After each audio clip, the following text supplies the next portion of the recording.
speaker tonight is Professor Shah Mohammed Hanifi. He's a professor of history at James Madison University, where he teaches courses on the Middle East and South Asia. His publications have addressed subjects such as colonial political economy and intellectual history, the Pashto language, photography, cartography, animal and environmental studies, and Orientalism in Afghanistan. Pretty wide range of things. So without further ado, I'm going to turn it over to Professor Hanifi. Thank you very much, Mark, and everyone involved in bringing this program together. May I confirm that I'm audible to those that are in the room, and I can see some digital faces? Yeah, you're very audible. Okay, thank you. I do want to express my particular gratitude to Mark, whom I've communicated with over the course of a few months, and know I have as much to learn from him as I hope to be able to share with you. If not through this presentation, perhaps some of my writings may interest you, and in that way hope to contribute to your lifelong learning about Afghanistan. I'm on the same journey, and I'm really glad to be with you. So I do understand that some of you may have seen an earlier presentation that I offered in the fall to a teacher's workshop at Arizona. I'm sort of happy to reiterate a couple of basic points from that, or perhaps leave it to follow up with that particular video for questions. I'll try not to repeat myself is the point, noting that there's another presentation with maybe some more organized historical information available online. And I know Mark can facilitate your locating that. So I am not speaking to teachers tonight. I'm speaking to a different audience that I respect really just as much as teachers for their role in facilitating a very difficult settlement process for a community that has really borne the brunt of the global system for multiple generations now. And so there's some certain very unique conditions about Afghanistan, and I know very unique circumstances in Shenandoah Valley, and some a lot of specifics about those who are coming and the mechanisms in place here. And I don't think I can speak much to you about specifics. My hope really here is to speak in rather general terms, maybe just focusing on very simple things like terminology and concepts. But my intention, and I'll try to share my screen if that is possible. I hope my screen is visible. Can someone maybe give me a thumbs up or something, or verbally, audio? Thank you very much. My intention here is to provide some tools, perhaps, to think about this complex situation with a bit more clarity. And along that sort of route, I'd like to make use of a couple of short videos. I've received permission from Mark to use about 3.5 minutes to show 2 videos, one of which is a history of human migration. And the largest community of relevance in my mind is humanity. And I know we can all at least appreciate that perspective, but I also know all humans have unique feelings, circumstances, and there's some specific recent migration patterns that also I'd like to share with you via a video.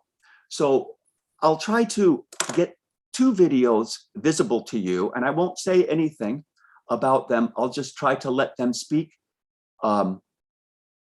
for themselves as much as possible. Is my screen visible again? Okay, I'm just going to start playing this, and I realize there's some.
Kind of a deep history of migration.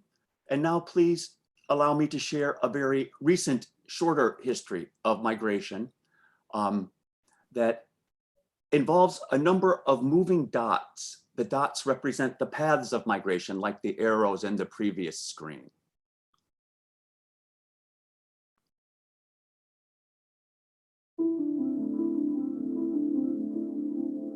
Last 15 years, this is the last 15 years of human migration.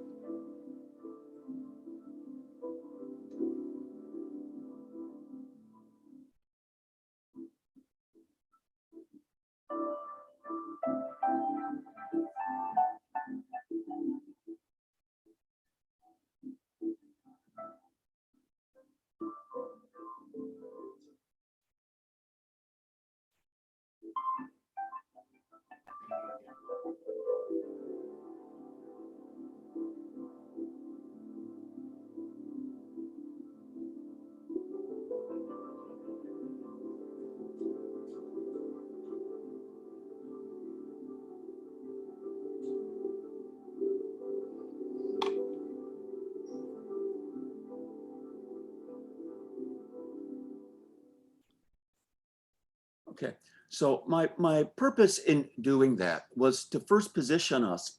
If we look hard enough, we all have a place in the first deeper history of human migration.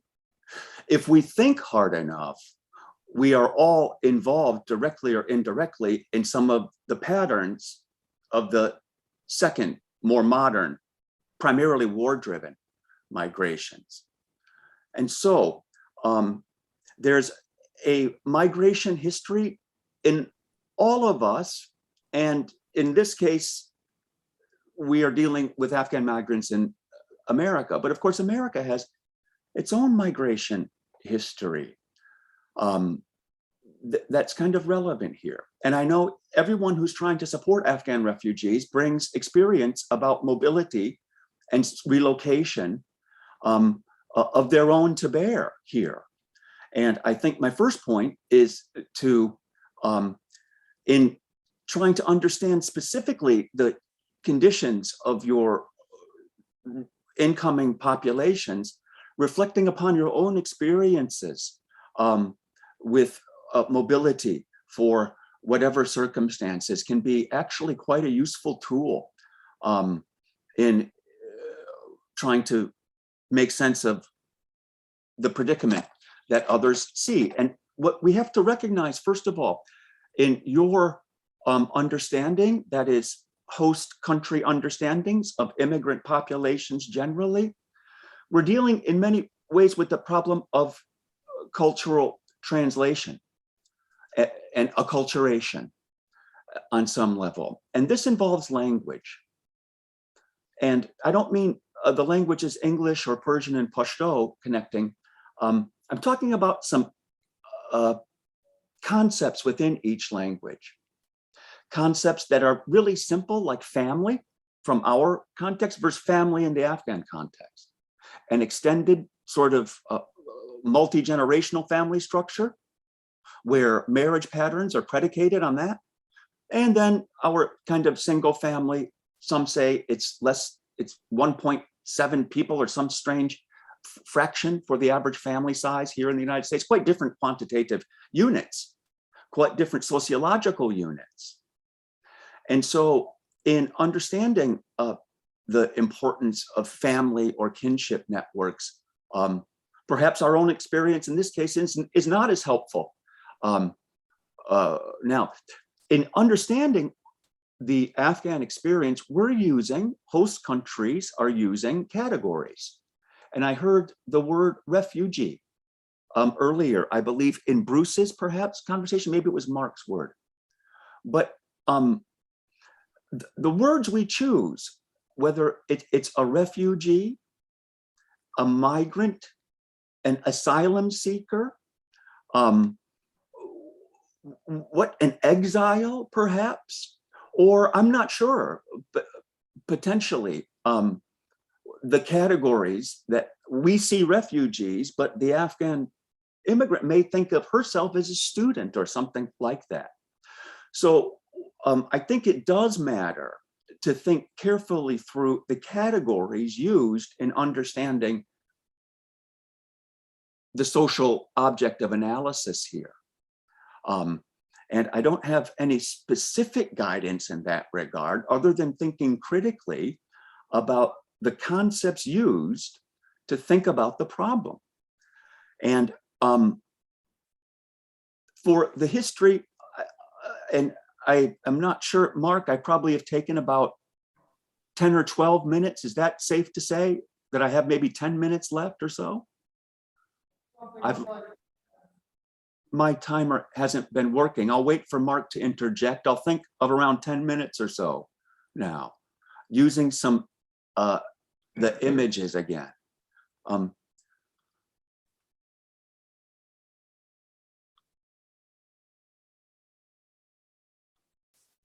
looking for a laser pointer, which I will have to just substitute with my cursor here. In thinking about both the general and specific history of migrations through, to, through, and from Afghanistan, and each of those migration trajectories is a different kind of movement. But the history of Afghanistan is full of all kinds of migrants who seek refuge or take exile in the space of Afghanistan. A lot of Afghanistan's political leadership's biography is with exile and return. Ashraf Ghani, for example. And so there's a really important history of going and coming back. And what this means for you to think about is the connections that Afghans retain to Afghanistan.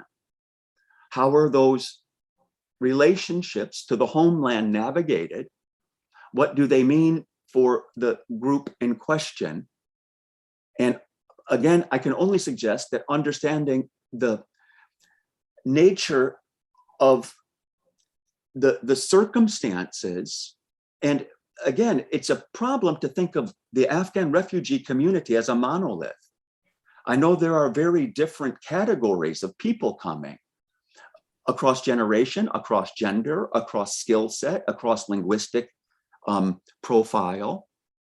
And so I think while there will be similarities linguistically, culturally, et cetera, each family unit or person will be carrying a very different history, particularly the mechanism that got them out of Afghanistan to Winchester.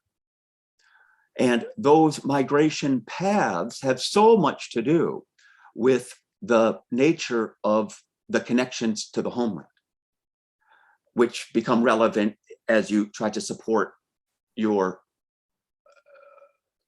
incoming population sociologically, as well as materially and spiritually, which I know is all a part of your kind of mission, as I perhaps understand it, I hope not incorrectly. May I just reference the agricultural revolution? Our first slide mentioned that about 12,000 years ago. This is when Afghanistan starts to enter the archaeological record. And we start to see records of incoming and outgoing populations. Linguistic sciences are a big part of understanding these migration patterns. In fact, I suggest that the first map involved a lot of genetic and linguistic data to make sense of those deep historical movements. And Afghanistan is a part of them. The point of that movement was to watch the arrows sort of circumvent and kind of come to and through Afghanistan. And all of those movements across time, across different cultural groups, informs Afghanistan's really unique cultural profile. There are so many different languages spoken in Afghanistan. I've met people who don't know the name of the language that they speak, although it could be a Turkish dialect. And the reduction, while most Afghans will speak Persian or Dari, and perhaps Pashto, other languages, Uzbek, Turkic languages,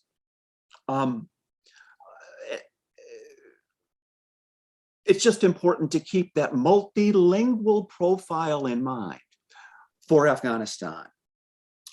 This is important because the United States, the kind of cultural expectations here are for monolingualism around English. And the sort of, and I know your support network will facilitate English language learning and schools do the same, et cetera. But what I want you and us to think about is the overall cultural disposition here that tends towards monolingualism. And in cultural terms, there's kind of coding of cultural others by the use of a second language. And so there are, there are strategies for using languages in certain social contexts that I think is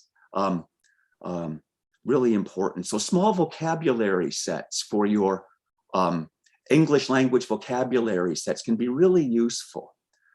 And you'll find Afghans to be extremely adept at memorizing oral kind of repetition and memory, as well as strong textual skills. So yeah, now in terms of the space of Afghanistan, Islam is the most important cultural feature. Islam itself has a migration history. Islam is predicated on a movement, a sort of asylum-seeking movement of Muhammad from Mecca to Medina, the Hijrah. So there's a kind of a very important migration history, very important cultural predicates for understanding hospitality or asylum or neighborliness in a kind of Islamic cultural context that are so relevant to the population in question here. that is Afghan and Muslim populations. The version of Islam, which is a very diverse set of cultural communities and practices, involves two elements primarily. And I mention them because Arabic is not one of them. It's Persian and Turkish languages and sort of historical and cultural ingredients that have the most traction in Afghanistan. Islam really entered the space of Afghanistan through Persian and Turkic communities more than Arab communities.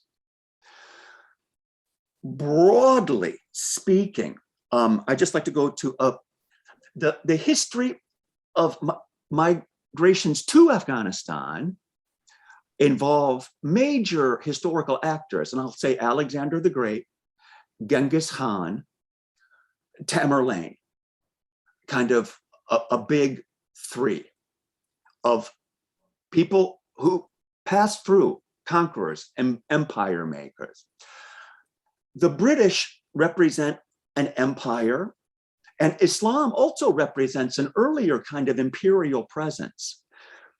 Imperial presence sort of generate new circulations of resources, human resources and material and cultural resources and technologies. And Afghanistan is very much a part of those circulatory regimes that empires form. In the Islamic era, migration from what is now geographic Afghanistan to what is now geographic Pakistan and India, North India, Hindustan, there's a continual, about a millennium of migration of people from Afghanistan to North India. And this Grand Trunk Road pathway captures that primary trajectory of outward migration.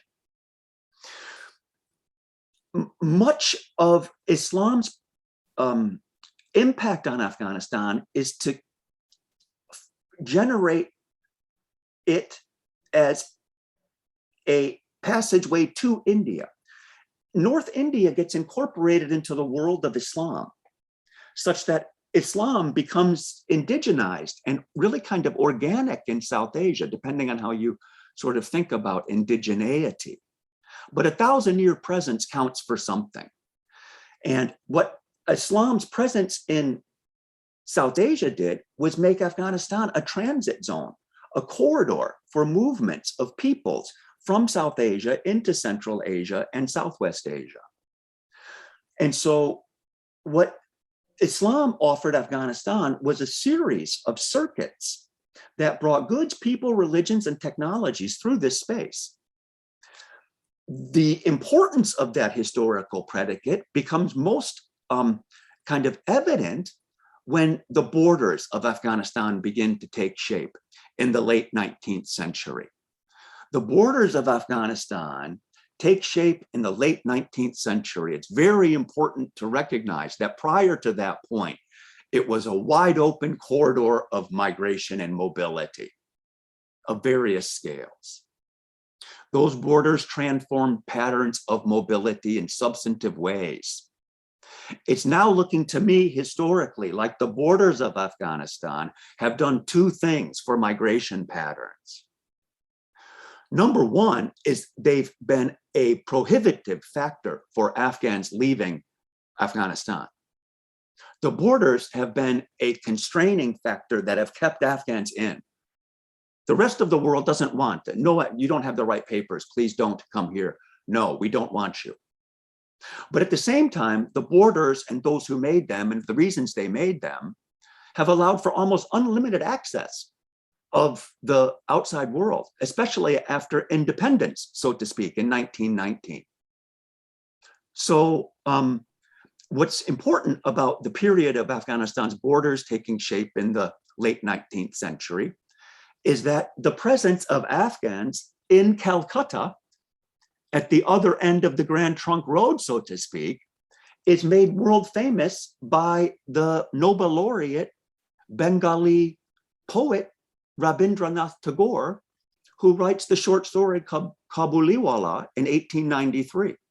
Ironically, right when Afghanistan's borders are finalized with the Durand Line. And so the sort of thought that those borders enclose Afghanistan is sort of works in two directions. It also prohibits cultural connections of sort of expatriate Afghans back to Afghanistan.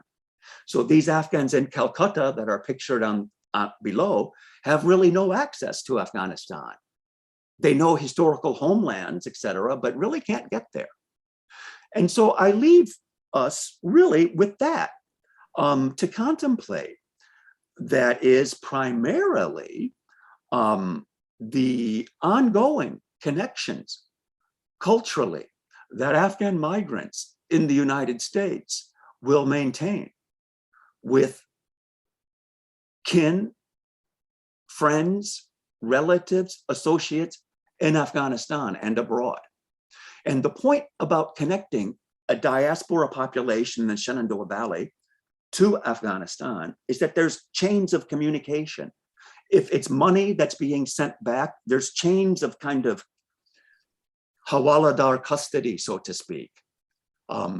And there are nodes in this. Dubai is a big node, of course, for all kinds of connections between Afghans outside of Afghanistan and inside of Afghanistan.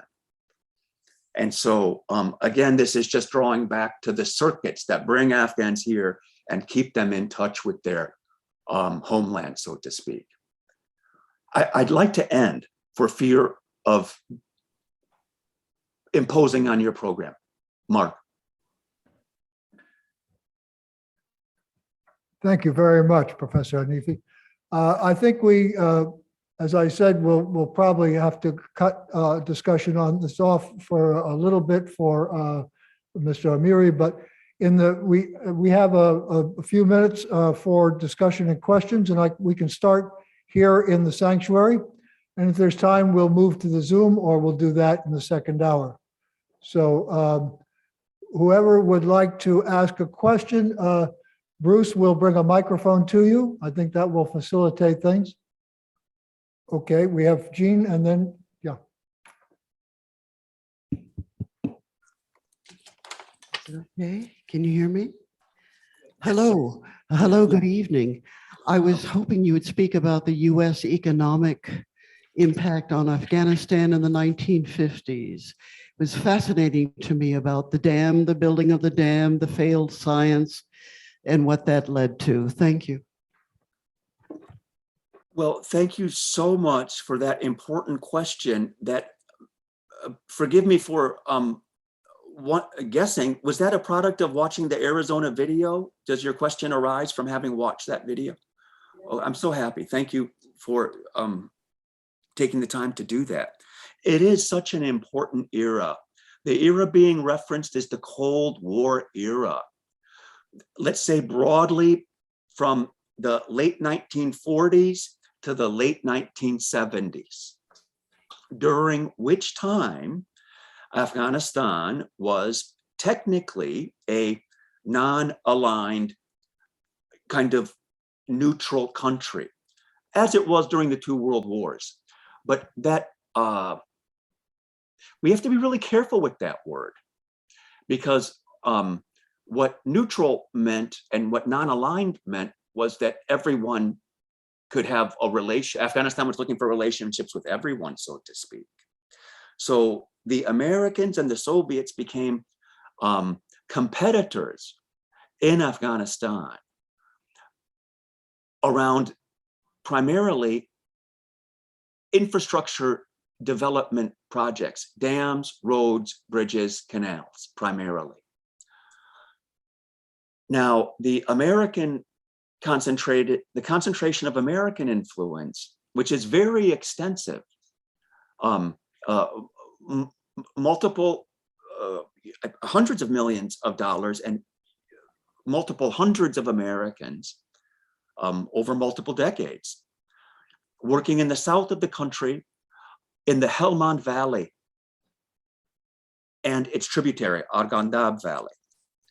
And it is a US aid project for developing a couple of hydroelectric plants for electricity, but also water control and irrigation for new settlements that were designed in theory to settle nomads. And I want to remind us again about how mobility, I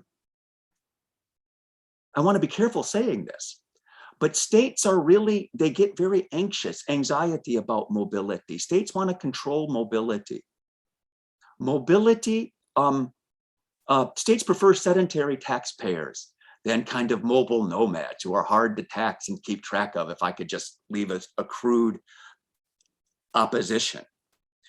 But the technologies, the irrigation technologies, the engineering technologies, the hydraulic and agronomic technologies that came to bear on this major development project were not very well integrated. They were often, these projects often were driven by political calendars that account for some of the deficiencies and failures, such as poor soil science that led to salination, as you mentioned. More importantly, I'd like to draw attention to how that period of American development investment in Afghanistan during the Cold War generated migration.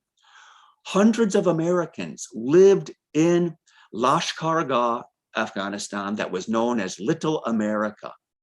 I know multiple Americans who were born in Afghanistan to aid workers and Peace Corps volunteers. There were hundreds of American families who lived happily a kind of American lifestyle with 4-H clubs and sort of picnics and movies and barbecues and things like that in Lashkar-Gah, Afghanistan, called Little America. And so contrasting with that inward migration of Americans is an out-migration of Afghans. A tremendous amount, hundreds of Afghans were sent to the United States, my father included. Thousands of Afghans were sent around the world during the Cold War to the Soviet Union and Soviet bloc countries and the United States and the West to study a variety of things, from military sciences, including military band, to policing, to anthropology, a whole range of sort of technocratic migrations, sort of study abroad experiences for a whole class of Afghans. That's what brought Ashraf Ghani and Zalmay Khalilzad to the United States as high school foreign exchange students. Both of them, the major diplomatic players for the Americans, as it were American high school students in the context of the relations established through the Helmand Valley Project. Maybe I'll leave my answer there and hope to follow up if I didn't respond effectively. Okay. You mentioned the borders. I would like to know exactly when they were drawn and who drew them and why they chose where those borders would be. The short answer is empires. That is the British Empire and the Russian Empire, but also Iran and the Ottoman Empire. Each of those borders, I'll just be very quick here because I know we're closing in on a need to move to the next speaker. They begin in, I'll say 1870. The southwestern border with Iran is the first bordering project. And the 1880s and 90s, it's mainly the British and the Russian for the northern border. 1893 is the eastern and southern border, the longest and most consequential border, known as the Durand Line, established in 1893, named after a British official, not an Afghan, which highlights it's the imperial actors that drew these borders. Afghans had minor voices in each of the boundary making episodes. And those borders were drawn as arbitrarily as the line of partition in British India was drawn. They were demarcated on paper first and then having to be demarcated physically on the ground. And that process lasted well into the 1960s, was the last sort of border officially established with China. So those borders have a really complex history. Thank you for the question. All right, we're going to switch, as I told you, for just a few minutes for Hamdullah Miri, who is the director of the new Winchester CWS office.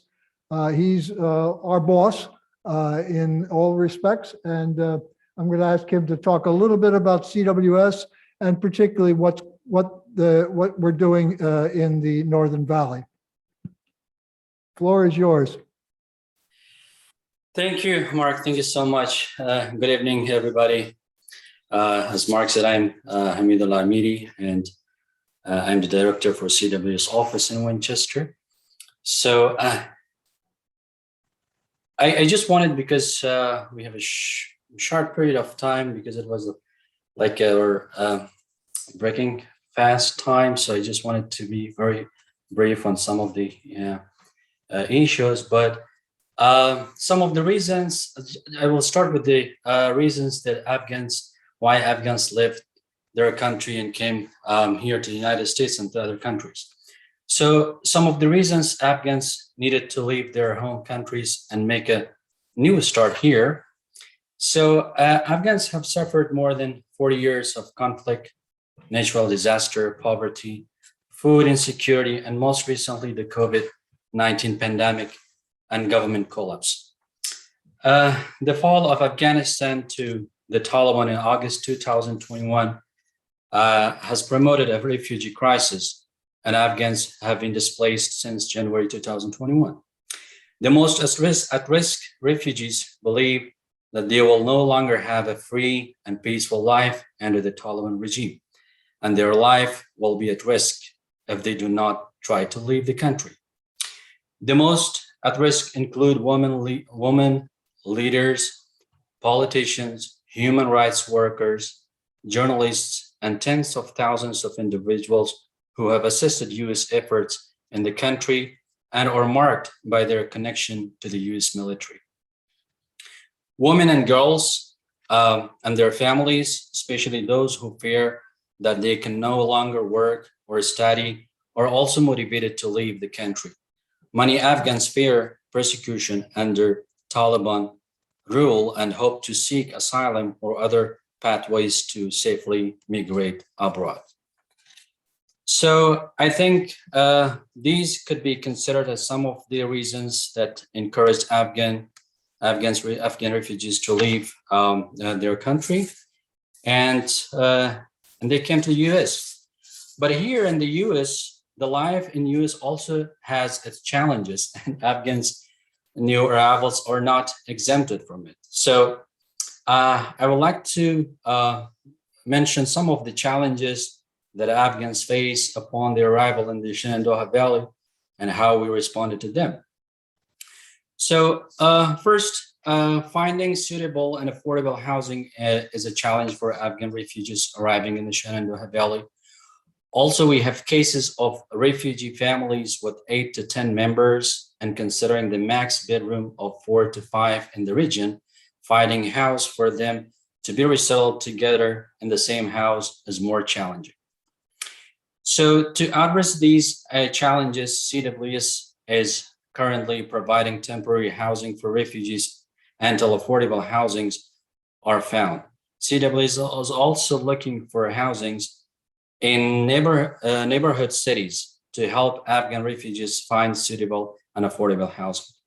Some of these refugees are already resettled in their permanent housing in Winchester, and this was possible because an incredible dedicated volunteer group helped CWS in resettling Afghan arrivals in the community. Some of the Afghan refugees who arrived in the US have no financial resources, and they left their families behind back in Afghanistan. And their concerns are how to financially support their family in this critical situation.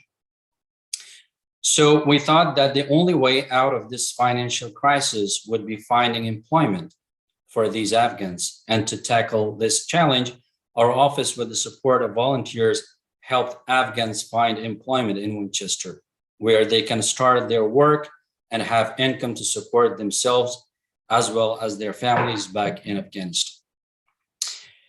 Language is another challenge, like English language, which Afghan refugees may face when they arrive here. Many of the Afghan refugees who are coming to our community are not able to communicate in English. So EWS has provided the refugees with laptops and organized English language and computer classes for them while they were in Harrisonburg.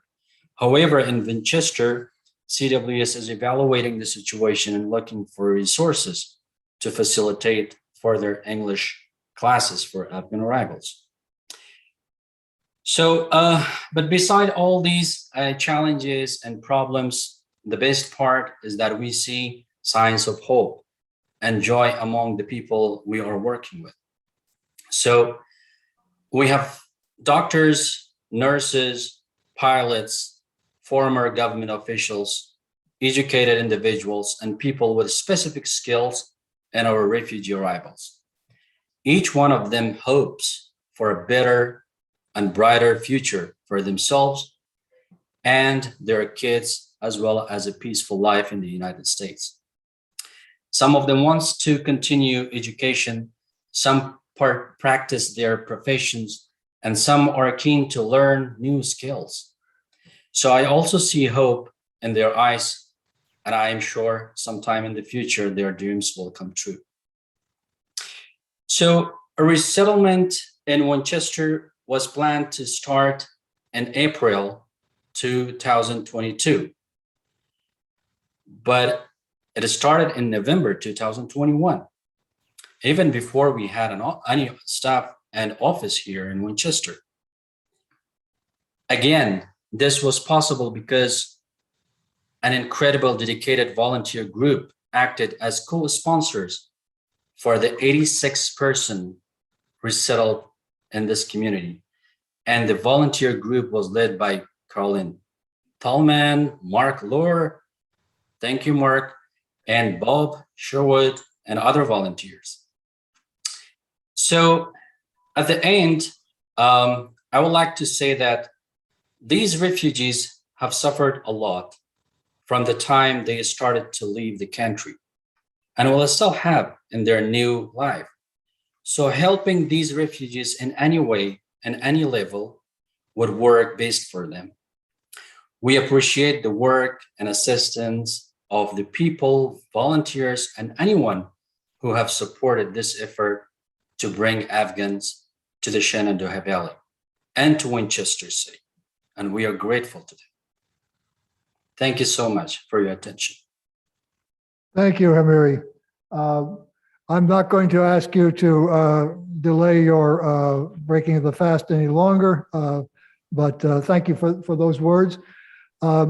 Perhaps if there are some questions that you would want to ask, we do have a staff member of the CWS Winchester here with us, Olivia Jandruski. Yeah, did I get that right? Okay. So why don't we'll get back to the professor as well, but maybe while what Amiri said is still on our minds, perhaps again, starting here in our group in the sanctuary, do you have any particular questions you want to pose? Perhaps Olivia.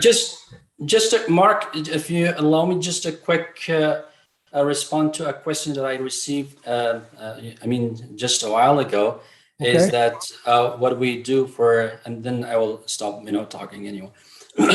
So after we provide permanent housing for the refugees over here, we still continue our support for them. Like we provide the core services that we call it core services. We provide it for 90 days for our clients, but if they pass their 90 days of the resettlement, we still continue, and in some areas our support will continue until 5 years. So like in terms of employment and enrollment of their kids in school and continuing English classes, and also establishing the care, healthcare for them would be something that we will continue until 5 years. But for the other stuff like the cash assistance or the other assistance that we call it core service that we provide for our clients, we will not be able to provide those services after 90 days. Thank you. Good. Thank you again, Mary. We did have a couple of questions that came in during the day. Maybe I can just read those off.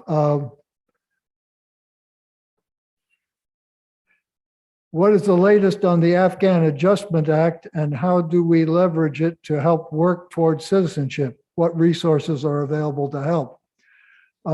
Olivia, do you have anything you want to say about that? I'm not sure how much everyone was able to hear. So I'm going to start by kind of going over how we do more of the implementation of the policy and not necessarily the creation of the policy. We do have an advocacy branch of our organization in order to advocate for our clients and all refugees around the world in order to, create the best policy possible. With that being said, I am relatively new and have not been familiarized with some of the more recent acts.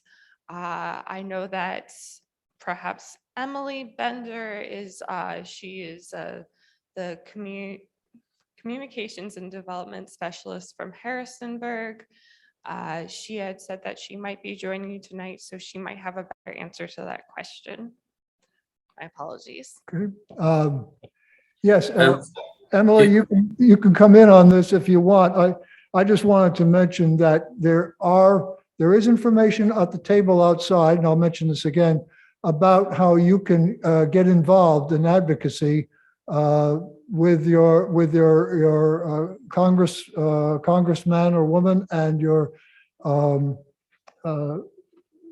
senator. I think we all have pretty much the same one. These come out of CWS Global Headquarters, and as most of these lobbying things go, it's you can do it as much or as little as you want, but you can at least send a message in your name, pre-written message, add anything you want, saying it's very important. I'm particularly involved with the Afghan refugees, if you are, and that we want to, part of what's being considered in the Congress is to pass legislation which would give Afghans a permanent pathway to permanent status. They don't have that right now. At least many of them don't, and certainly all of the ones we have in the Valley do not have a permanent. Basically, after 2 years, if they may have to either get amnesty or they have to leave the country as it stands now. So it's a big issue. It's one that you see in the papers, and you can, there's some information that I took off the CWS site, which will help you to lean in on that if you're of a mind to.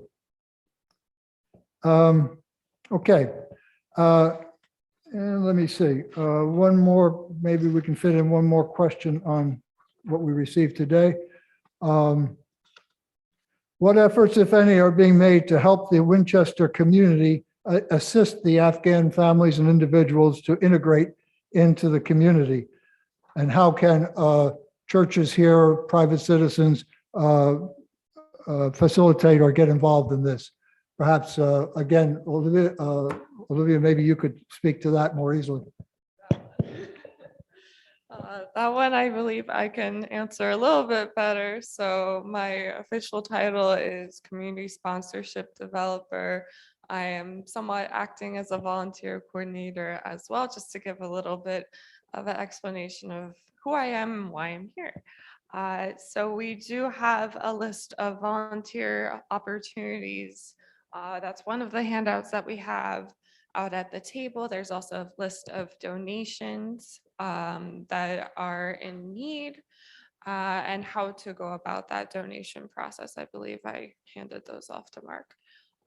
And so the main volunteer opportunities that we have right now has been transportation to medical appointments, typically first-time PCP visits. So these are extremely important as our clients navigate the new system and get adjusted. Having access to affordable healthcare has been one of our main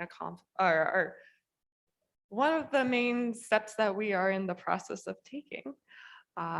We have some wonderful donation organization volunteers over with Bob Sherwood over at Shenandoah University in the ballroom.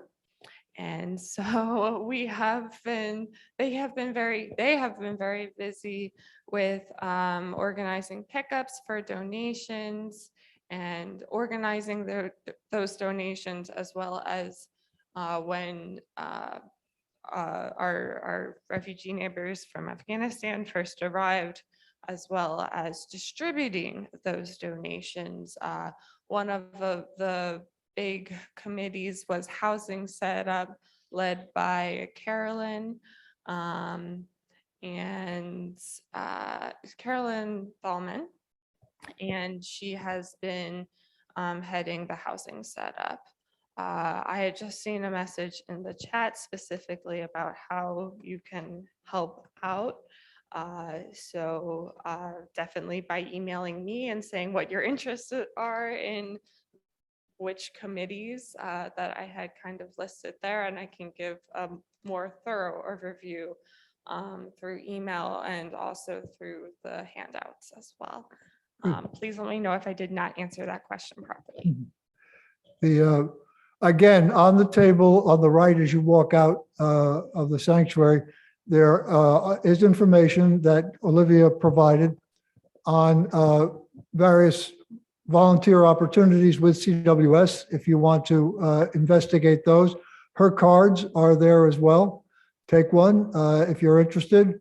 I think both, but whether you donate with money or donate with your time and labor, as many of you in this room and online have done, it's integral to the success of this undertaking.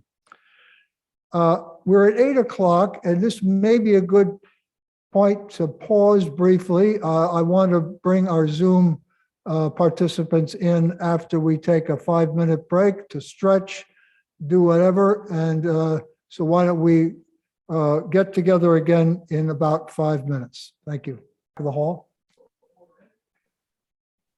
I'm going to ask Jean to talk just a moment about the very attractive dolls and children's books that you saw as you came in. Jean? Yes, hello, good evening. I'm Jean Trabulsi, and I'm the founder of the Refugee Doll Project. It was founded about 2015 when the Syrian refugees were crawling their way through Europe. I figured I had to do something about that. I knew a lot about the Middle East, and I knew a lot about how to teach to young children. And so I thought there ought to be a doll with a hijab, because they were really hurting women who were wearing scarves on their head.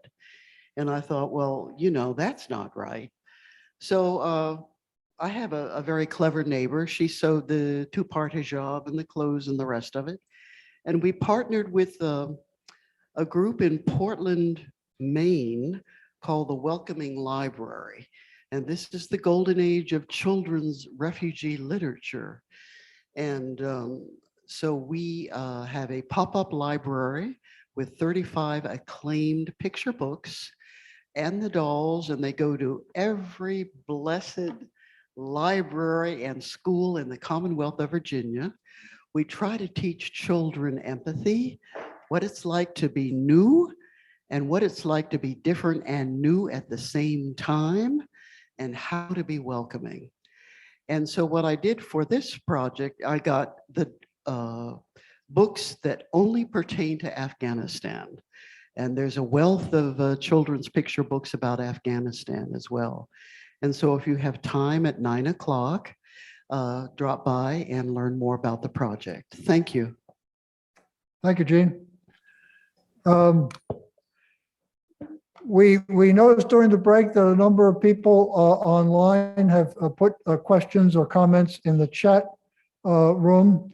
We'll try to get to those if we can, but I did mention that we're taping this and we will have access to your chats.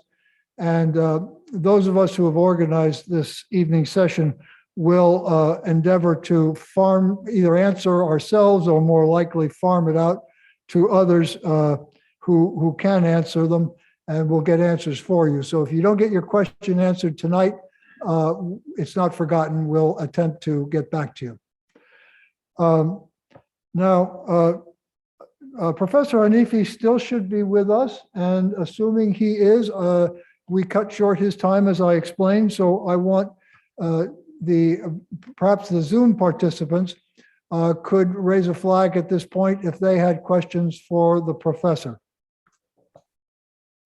Hi, can you hear me?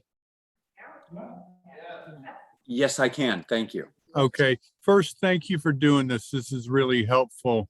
I live in Luray, and we're trying to help a group of 32 people get out here, get jobs, housing, basically everything you're doing, but with a lot less experience than you guys have, and resources. My question is, one of the biggest challenges we have right now is assimilation. I think you used the word something like acculturation or something like that. But how can we help them fit into the society but maintain their own, culture as well? Well, I'm assuming that's directed to me, and I can take a stab at it, but I also suspect Mark and those in the lecture hall may have some more practical advice than I can possibly offer. Okay. But I can say, I think, really echoing perhaps some sentiments from my opening remarks, I'd like to say that being an Afghan, not unlike other cultures, involves a really high value on kind of independence and autonomy. And this is not unusual. Many cultures value that kind of. And the problem of being a refugee, so to speak, is the dependency. And so when there is a cultural sensibility that's organized around independence, but circumstances are of almost complete dependence, I just see that being an area of potential challenges that, if you can anticipate them, maybe navigate them better. I don't think it's easy to take, as wonderful as donations are, and material support that you're organizing, really even sensitive to the clothing of dolls. I mean, that's wonderful, but it's not easy to accept things. And the point kind of culturally about Afghans and other communities, I don't want to reference Afghans as some kind of completely unique sort of group of people that are monopolizers of values of independence and hospitality and that kind of thing. No, many other cultures share these things in various degrees. And when it comes, I think the difficulty of hospitality is the expectations surrounding it. And hospitality and needing to depend upon hospitality or asylum support out of necessity doesn't make it comfortable. I don't think any amount of material kind of circumstances can really cover the emotional gap. of being displaced from one's home and really dependent upon others. And I think that relations within the group of Afghans you're dealing with, did you say 32 individuals? Yes. You know, kind of, it's very easy to rely within the group. So Afghans within that group of 32 relying on each other for support. And I know ultimately that's not really what you want. You want some ability for that community to reach out beyond its borders and sort of adjust and acculturate, as it were, to the host community in Luray, I believe you said. So I would just kind of be, my only words of advice generically are to think of a difference between material kinds of resources, the materiality of housing, and the sentimentality and sociology behind donated housing, as it were. As comfortable as it may be, it's never emotionally comfortable, is my suggestion. Thank you. Thank you. Okay, Liz. Sure. Thank you, Shaw. I think I call you Shaw. I don't know. Yes, you can. Thank you. Thank you. I'm Liz. Nice to see you and our colleague in Luray. How to help Afghans acculturate? What a great question. And it's a chance for me to say hello and contribute. I was in Afghanistan in 2009 training English teachers at the Kabul University. It's not recently, but it may be more recent than others in the community. The topic of hospitality, generosity, voluntarism of the American spirit, the Unitarian spirit in my own experience, the Baha'is, all the people represented here, we are generous people. And Afghans know that. I've heard it from teachers I worked with there and elsewhere since I've been volunteering here in Winchester. We are known to be and should be proud of our spirit of generosity and openness to newcomers. And that's something that defines us in ways that one doesn't find everywhere in the world. So I'm very proud of that. Hospitality is definitely a concept. Shaw talked at the beginning of his about language and what these words mean in the situated context. The hospitality of Afghans is extraordinary. And I can tell you stories if you would like a glass of wine and to hear those stories. I've been the very lucky recipient. What I want to focus on in my next 60 seconds, and then I'll sit down, is the fact that this is not about having Afghans acculturate to us. We are in this together, and it is our job, and we are good at it, by the way. It's not an admonition or something that we're doing it wrong. There is a need to remember that these are people bringing something to our community that we don't have. Afghans aren't people we know very well. We know some things about Islam. We've had them in this sanctuary talking to us about their religion, traditions, special occasions, and so on. But we are all together. So it is we who are acculturating too. And there's lots of literature. Shaw, you probably know of the Gert Hofstadter work on cultural dimensions. How are the Americans are very individualistic, and the Afghans are very collectivist in the way they observe the world and communicate in the world. We give them apartments that are generously offered, that are for one small family. They don't live that way. This is something new for them, and they welcome the opportunity and are gracious and grateful for it.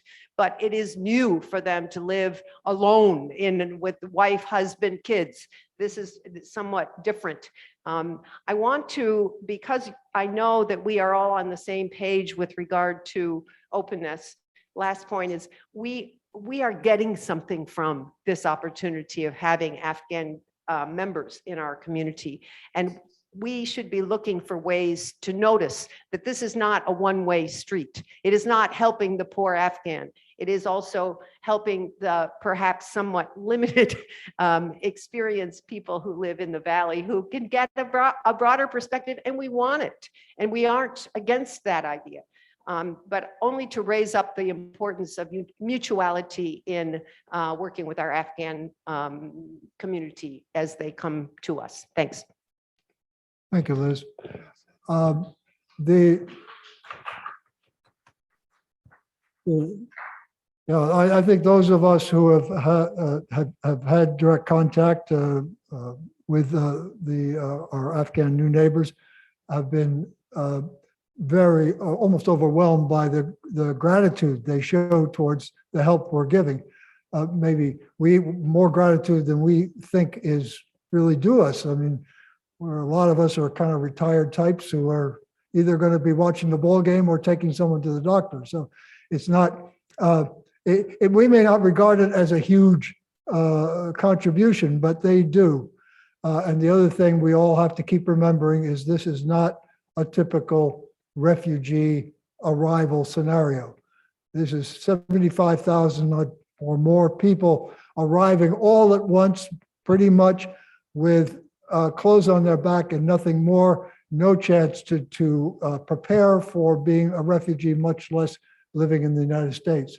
And so again, they've got an awful lot on their plate. And we just have to try to do as much as we can.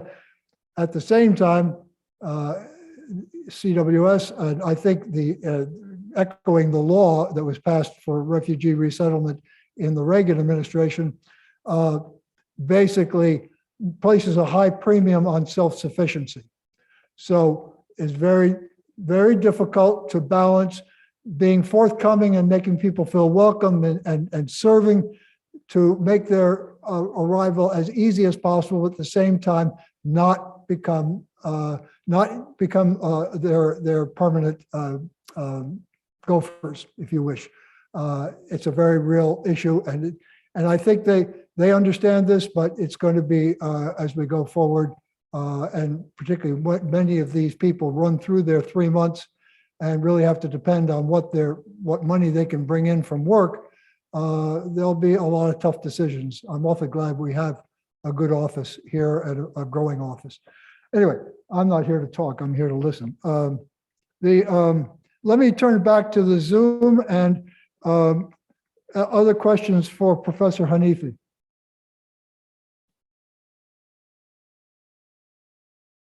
If not, we can move on to resettlement. And we already heard from Pat Berg and what his group is doing down in Luray.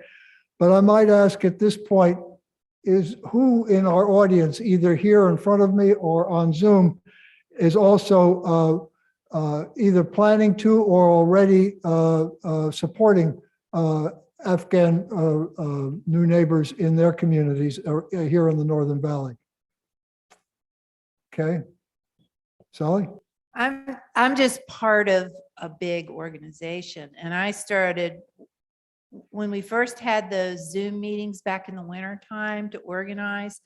I started pretty soon after that. I thought I was going to be on the medical committee because I'm a nurse practitioner, but then I had trouble getting I've had my background check done for the Baha'is working with youth and children, but I couldn't seem to get it done through the other thing. So for this Listen up, Olivia. Yes. So yeah, she knows, she's going to help me. So I became an apartment cleaner, which I'm very good at. I even did one with no water and no electricity. I happened to have a big tub in my car and I filled it with water and another one and I brought it over. So I've been doing that with other ladies that also, and Sure. I guess a couple men, I don't know. I never saw them.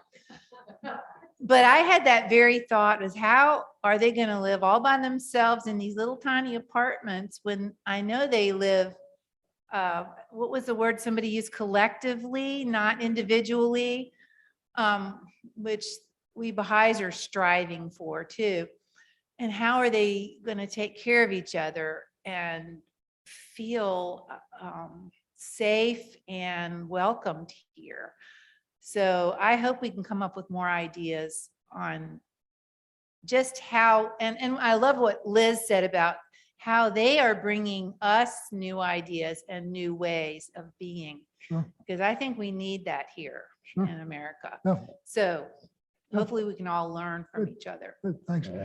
On Zoom, is there, I know that there are sponsors in Berryville and Stevenson, at least, are any of them in our audience today? Paul, or is it Paula? Paula Becker. Hi, hello. Do you hear me? Yeah. Okay, so I've just worked with Carolyn Tallman, the First Presbyterian, in preparing apartments, and I would like to say that, wow, the fact that I needed to be cleared before I could work with these people, and then I was moving them into apartments that were not in a community that was safe for me to be in. But anyway, I love to clean apartments for them. Bye. Okay, I guess we don't, I see Joseph Rhodes here, and maybe Joe, I've been harassing Olivia, but we have Joseph, who's also a new staffer at CWS Winchester. Maybe you'd like to take the mic, Joseph, and say what you're doing and what your experience has been so far. Hello, yeah, my name is Joseph Rhodes. So I joined just a little bit before Olivia. Currently, we're only 4 official employees at the Winchester office. And as Amiri stated, we had a wonderful group of volunteers. I see many of you are here tonight. And really, if you all hadn't laid the groundwork for us, it would have made our job so much more difficult. So I want to extend a thank you to you all for everything that you all have done to prepare for our employment, to prepare for the clients that have been received in Winchester. So my position is housing coordinator, and my job is to liaison between the clients and the landlords, and to make sure that they're understanding the lease that they are signing, to help them file work orders, anything that's wrong in their house or that they need at their house. It's my job to try to get that. And I've been in contact a lot with Carolyn and with some of the other volunteers to prepare the homes for the clients. And my experience so far has been, it's been a very busy job, but it's also been a very rewarding job because, as many of you have said, they're very hospitable people. And anytime that I have to run over to a client's home, even if it's just to get a signature, it always turns into a longer endeavor because they want to invite me in, they want me to sit and have tea with them. And they really want to get to know me and build that trust. And it feels good to be able to take a few moments to sit down with them and start to build those relationships, because they do really appreciate everything that we do for them. So that's in a nutshell my experience so far. And I've received a couple of questions, and I've overheard a couple of things about ways to get involved. Some really big things that are needed are transportation. So I know many of you already are involved in transportation, but a lot of times our clients want that security of having someone that understands the system with them, because it's scary to go somewhere on your own when you don't speak the language, when you don't understand the system, when you don't know what questions to ask to get what you need. So sometimes just transportation to a place, or having someone go with them to a place that they're unfamiliar with, provides them with a sense of security, a sense of, okay, I can do this. Other things that are really big needs are rugs that it took our team a long time to realize the importance of rugs in the Afghan culture, because so many people are living in a household and they don't furnish their house with so many couches and chairs. A lot of them sit together on the floor in big groups. So having rugs in the house so that they have a comfortable place to sit.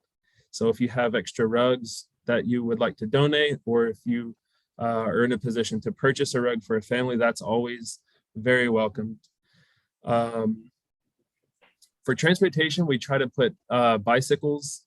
We try to provide bicycles to the clients, and not all of our clients in Winchester have bicycles yet.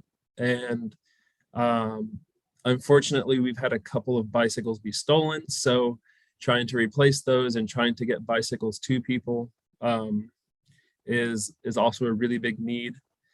And I even received a question from the guy in Lou Race. So getting them around Winchester can also be a task just with bicycles. So getting them outside of Winchester is an obstacle at the moment. So for the time being, a lot of clients are pretty limited to within Winchester. And even, I think Winchester was even selected partly because of the bus system that's here. But even our clients are unfamiliar with the bus, or they don't know how to take the bus. And I know that we're working on educating them to use the bus more. But if you had some free time that you'd like to donate and you wanted to take a client on the bus just to show them how that system works, that's also a resource that could be welcomed. So it doesn't always have to be a monetary donation, just time, or English lessons. As Amiri said, we're also in the process of working out English lessons. So if you have an educational background, or if you are good in tutoring, sitting down with clients and just going over some vocabulary or teaching them how to read in English, or if you could donate time to tutoring their children, I think these are other things that could be very valuable to them. Okay, thank you, Joseph. Yeah. The Afghan new neighbors are not the only ones who are learning about Wintran. Scary for us too. Well, none of us have ever been on it before, so we're learning a lot. And yeah, it's a limited system, but it is part of the answer. So staying with the Zoom group for another few minutes, I will entertain any questions. I don't know if the professor is still with us. Yeah, he still is. So either to Professor Hanifi, or some question about the resettlement efforts here and around Northern Virginia. The floor is open. And by the way, if you had something in the chat, here's your chance. You can ask it right now. I was wondering how many more people we're expecting and when in this area. Do we know? Short answer is no, Okay. right? So hi again. So yes, the short answer is no, we do not know. But I know that we are planning to begin assuring cases again in mid-May. So we will have more arrivals in May. We do not know if they will be coming from Afghanistan, Ukraine, or elsewhere, as there's a lot of other people from a lot of other places that have been on wait lists to come to come over here. So I know it's not much of an answer, and we don't know how many people are coming. That was the last part I wanted to make. And I know this is not exactly an ideal timing, but I did want to thank both the Bickings and Phil Hunter for their efforts with helping to set up housing, employment, all the good things. So thank you both, all three of you, both. Referring to you as a unit. Thank you.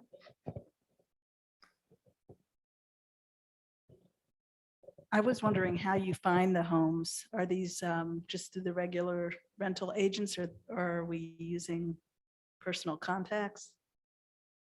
I think the Bickings can probably speak to that as well as anyone. We watch internet. We watched the internet. We watched the newspaper. We listened to everybody who was talking, anybody who had seen a rent sign somewhere. And we went to every single place and tried to get in if we could, get the owner to talk with us if we could. It was tedious. And there are a lot of people, I'm sorry to say, in Winchester who did not want to rent to the Afghans. But it was an honor to do it for them. And we were very fortunate to find several realtors and owners of properties who really dove in and said they anxiously wanted to help. And that really made a big difference to us in encouraging us to try harder. So we're ready to go out looking for more when more folks are coming in. It was so difficult to find a place and then find out that they would not rent to us. And then on the other side, you call because you call and you say, hello, I'm with this, can we come see your house? And well, I've already shown it twice and I was getting ready to leave, but come on. And daggone if they're not the one who says, absolutely, absolutely, I won't show the house to anyone else. You may count on us for that rental. And those things would just like fill you up and everything else would be okay. Right. There was a reference to I think from Paula about how these the houses and apartments we found are perhaps not in the best neighborhoods. They may be very small. I wonder if anyone would like to address that. Joseph, you also included. What you're working with, of course, is a scenario as Amiri laid out, where there are the refugee families get $1,000 per person per month for 3 months. Big families, they're living large right now, but at the end of 3 months, they are. That's not per month. Pardon me? It's 1,025 per person upon arrival, one time. Oh, okay. It's not per month. It's not per month. I'm sorry. Okay. That's Anyway, okay. but the point is, whatever money they have, whatever stipend they have, it's not going to be long lasting. And so there's tremendous pressure on to find work and find ways to earn money, particularly challenging with large families, a number of small children, a spouse who often has no work experience or abilities at this point. So this is a big issue. So I think that the Bickings would agree that and of course, house prices in here, as all through the country, have been going up very quickly. So you try to find something that they can manage after the stipend is through, and that means that you sometimes start off, and if they do well, they manage their finances, they get a good job, they can consider moving, but that's another issue. I can only think of two that were questionable, 2 areas, and we tried to really check it out, and we were caught looking for a place anywhere that they could come. And we also like the idea of being able to put 2 or 3 families in the same set of apartments so that they could babysit each other's children while maybe someone goes to work or needs to run an errand. But I would like to know, because we hope to help Joseph again, where the places were, so we won't go back there. Okay, other questions? The floor is open, either Zoom or here in front of me. What is the name of the person in Berryville? I don't have it in front of me, but they were invited.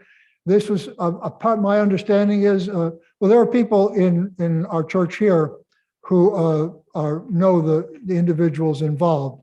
It was apparently a military veteran of service in Afghanistan who wanted to do something, and he's not living here. He's based in Colorado, but he had friends in Berryville who he prevailed upon to take this up as a cause.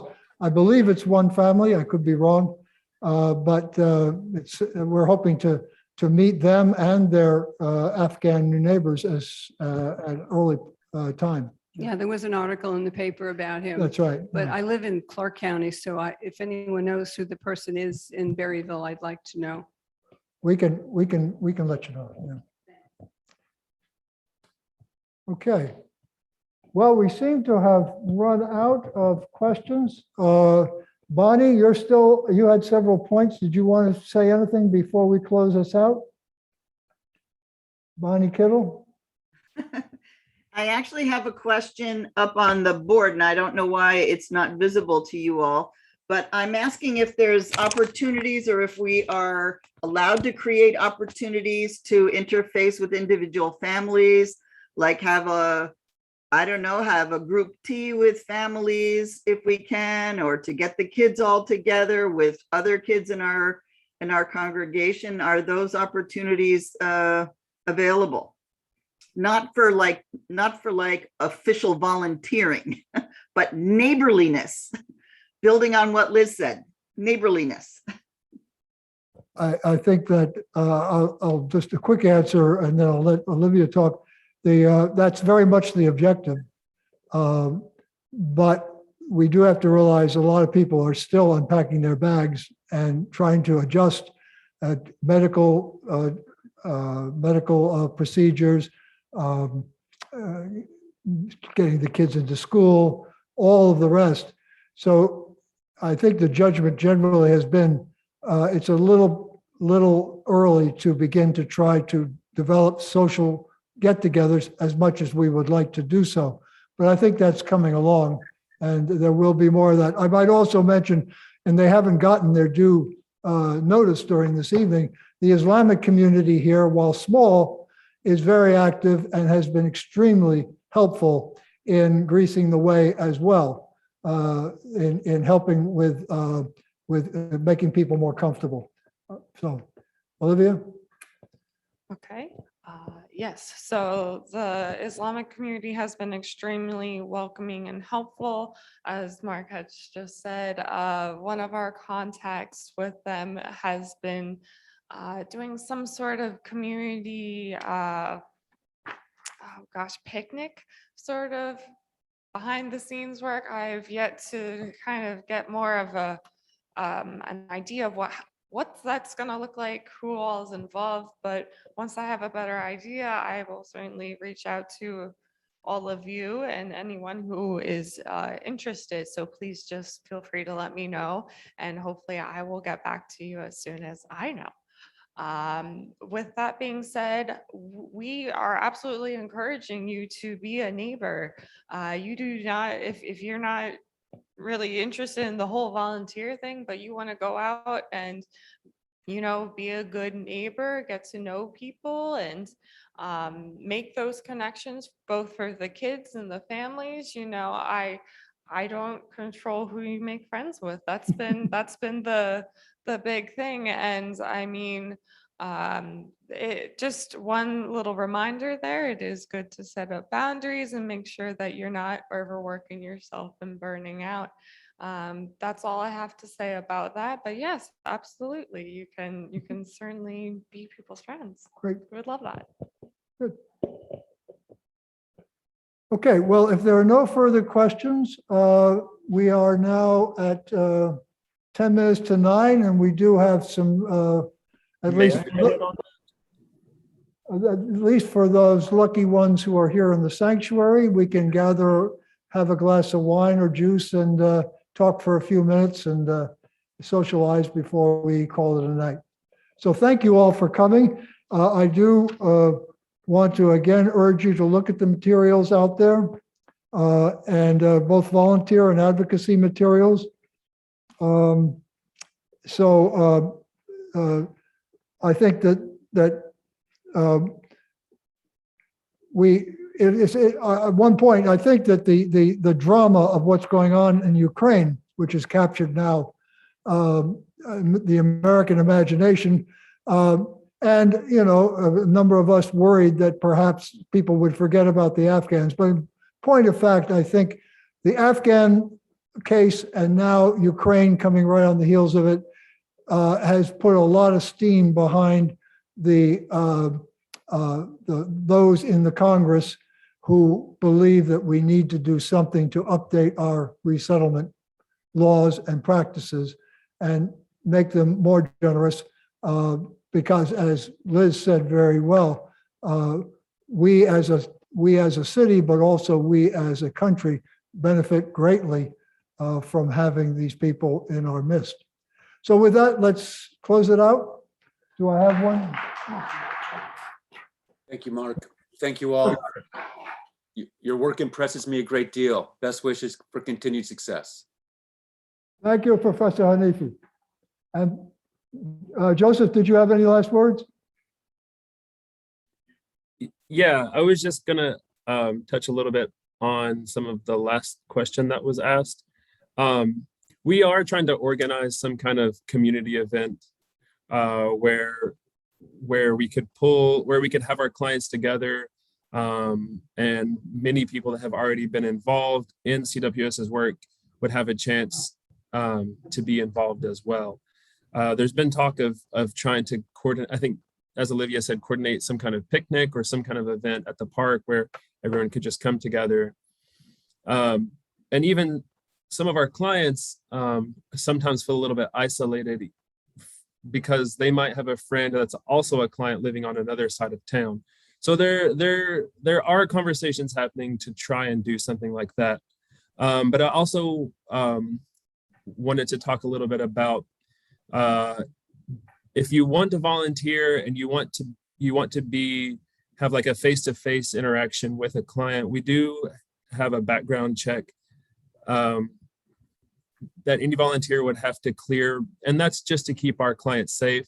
If you were going to be driving them somewhere, if you were going to be going to their home, because of the situation with our clients, when they arrive, they've already been through so much just to get here. And there was even some in the past, there were discussions about like a welcome party when they arrived to their house, but we realized that while that seems like a great idea, it actually becomes quite overwhelming for the clients because it's all so unfamiliar to them. So that idea was quickly, we did away with that idea, and we started thinking of different ideas, different ways of welcoming them into the community. So there are different avenues and different ways to be connected. It's just taking into consideration what kind of resources you have available to offer it and what are the needs of the clients.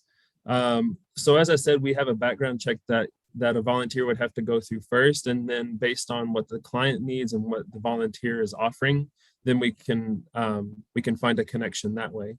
But as far as like some kind of community event, that's also something that that many people at CWS and many of the volunteers have been trying to put together and figure out the logistics of. It's just there are so many other things that need our focus right now that unfortunately we haven't been able to focus on that.